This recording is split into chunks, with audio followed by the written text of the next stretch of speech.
બનાસ ડેરીમાં કથિત કૌભાંડ મુદ્દે રમેશ રાજપૂત દ્વારા ઉપવાસ આંદોલન શરૂ કરવામાં આવ્યું હોવાની માહિતી મળી રહી છે। રમેશ રાજપૂતનો આક્ષેપ છે કે બનાસ ડેરીમાં નાણાકીય ગેરરીતિ અને વ્યવસ્થાપન સંબંધિત અનિયમિતતાઓ થઈ છે। આ મુદ્દે પારદર્શક તપાસ અને જવાબદારી નક્કી કરવાની માંગ સાથે તેઓ ઉપવાસ પર બેસ્યા છે।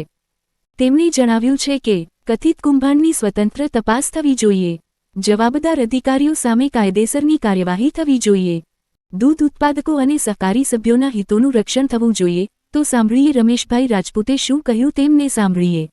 Bureau report Pradhansinh Parmar, Banaskantha.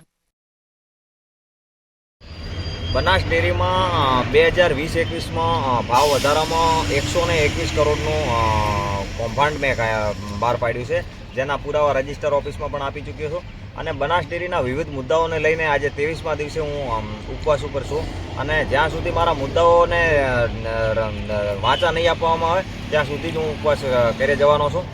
અને આમાં મુદ્દાઓમાં જે ખાસ મુદ્દાઓ છે, જે સભાસદના મુદ્દાઓ છે કે દરેકે દરેક દૂધ ભરાવતા વ્યક્તિને સભાસદ બનાવે છે કાનૂની કાર્યવાહી પ્રમાણે, એવી મારી માંગ છે। પછી દલિત, આદિવાસી ને પછાત વર્ગના લોકોને વધુ પ્રાધાન્ય આપવામાં આવે, કારણ કે એ લોકો પણ દૂધ ભરાવતા હોય છે એ લોકોને, અને આવી બધી ઘણી માંગો છે અને માંગો બધી યોગ્ય છે અને બનાસકાંઠાની તમામ જનતા ના હિતની વાત છે। એટલે આ માંગોની વાંચા આપવામાં આવે એવી સરકારશ્રીને વિનંતી કરું છું। અને